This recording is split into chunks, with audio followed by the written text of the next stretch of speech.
नमस्कार मित्रों, इस क्लास में आपका स्वागत है।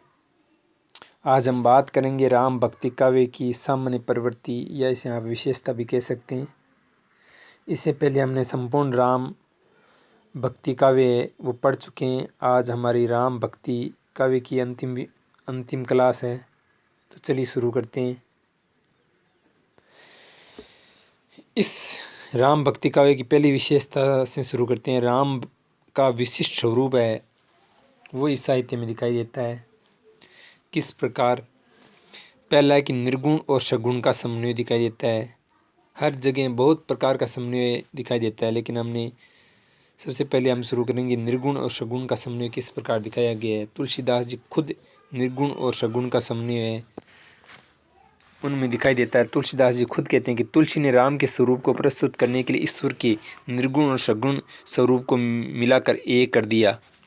कैसा कर दिया? एक कर दिया, ये ध्यान रखना है। और खुद कहते हैं कि अगुण ही सगुण ही नहीं कछु भेदा, यानी कोई भेद नहीं है गुण निर्गुण और सगुण में। यद्यपि तुलसीदास को राम का सगुण रूप ही अधिक प्रिय है और वे निर्गुण भ्रम को पसंद न करते हुए भी कहते हैं कि तुलसी अलख ही न लखे राम नाम जपु नीच, लेकिन वे राम के निर्गुण रूप को विचित्रित करने में संकोच नहीं करते हैं। इस प्रकार तुलसी के राम एक साथ निर्गुण ईश्वर भी है और सगुण ईश्वर भी। इसके अलावा शील, शक्ति और सौंदर्य का समन्वय ये किस प्रकार है? देखो, शीलता उनमें बहुत थी। तुलसी के राम शीलवान है। माता पिता, गुरुजनों, नागरिकों के सामने अपनी विनम्रता और शालीनता को संदेह प्रस्तुत करते हैं। इसके अलावा वे शक्तिशाली भी थे। वे अपनी शक्ति का दुरुपयोग न करते हुए उसका उपयोग दीनों और निर्बलों के उद्धार के लिए करते थे। इस प्रकार और इसके अलावा सौंदर्यशील भी थे। तुलसी के राम परम सुंदर, वे अपने सौंदर्य से सबका मन मोह लेते हैं। सुंदरता देखकर जनकपुर के नर नारी राम की सुंदरता देखकर, राम की सौंदर्य है ना, यानी सौंदर्य देखकर बहुत प्रभावित होते हैं और सीता तो सूद बूद खो देती है। देखो, एक राम को रूप निहारती जानकी कंगन के नग की परछाई याते सब सुधी भूल गई करे कर टेकर ही पलटारत नहीं। ये उनकी सौंदर्य का वर्णन भी इसमें पाया जाता है। सत्य, शिव और सुंदर।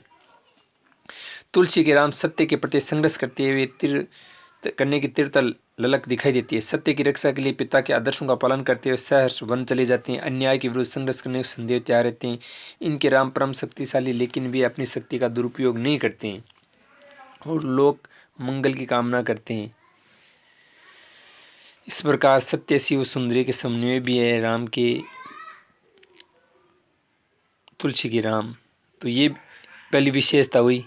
इसके अलावा हर जगह उनमें समन्वय दिखाई देता है, चाहे वो निर्गुण सगुण का हो, द्वैत अद्वैत का हो, राम कृष्ण का हो, लोक और शास्त्र का हो, काव्य के स्वरूप का हो, ज्ञान भक्ति और कर्म का समन्वय हो, ऊंच नीच स्त्री पुरुष का समन्वय हो, ग्रस्त वैराग्य के समन्वय हो, सब जगह सब प्रकार का समन्वय हो, चाहे वो भाषा का हो, शैली का हो।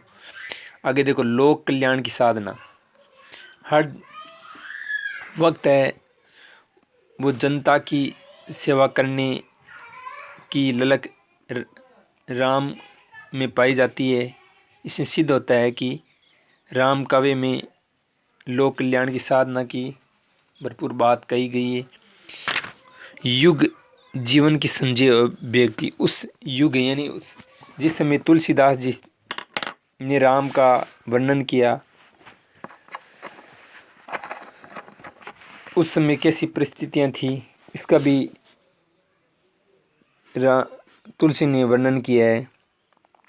देखो, एक जगह उल्लेख करते हैं तुलसीदास जी कि खेती न किसान को भिखारी को न भीख, बनिक को न बनीज, न चाकर को चाकरी।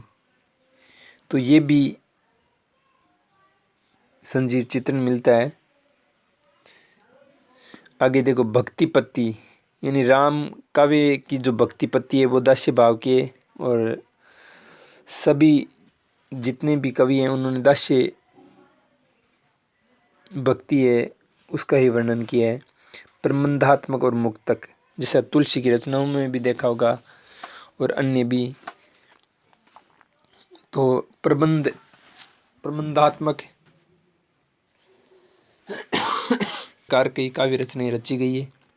अधिकतर कवियों में दास्य भाव की भक्ति को अपनाई है, पहले भी आ चुका है। दार्शनिक प्रतीकों का भरपूर प्रयोग हुआ है, ये आपको ध्यान रखना है। लेकिन ज़्यादातर आपको बताऊं कि प्रबंध काव्य ही रचा गया है। सभी रसों का निरूपण हुआ, परंतु शांत और भक्ति रस की प्रधानता है। ऐसा नहीं है कोई रस छोड़ा नहीं है, सभी का है, लेकिन ज़्यादातर शांत और भक्ति रस ही है।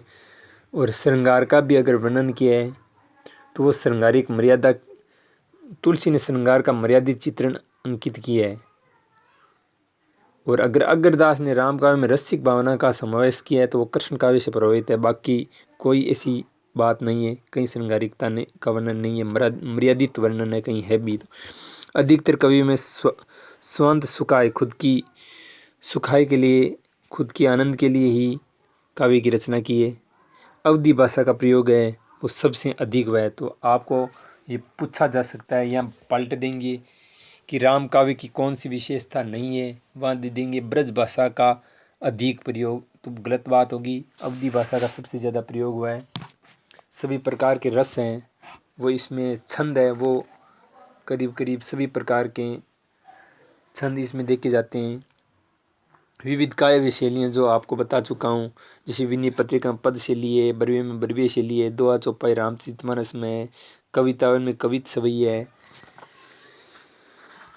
युग मूल्य और युगबोध है, समन्वयवादी प्रवृत्ति है, उसका मैं बात कर ही चुका हूँ। पर प्यारे मित्रों, क्लास अच्छी लगी होगी। कल हम बात करेंगे रीतिकाल की, तो चैनल से आप जुड़े रहिए और चैनल को सब्सक्राइब कर लीजिए। इससे पहले की जितनी भी क्लासें उनको ज़रूर देखिए, बहुत ही ज़्यादा महत्वपूर्ण है। अगर ये पूरी क्लासें देखते हो तो निश्चित तौर पर आपको सफलता मिलेगी। तो मैं इस क्लास को यहीं विराम देता हूँ। धन्यवाद।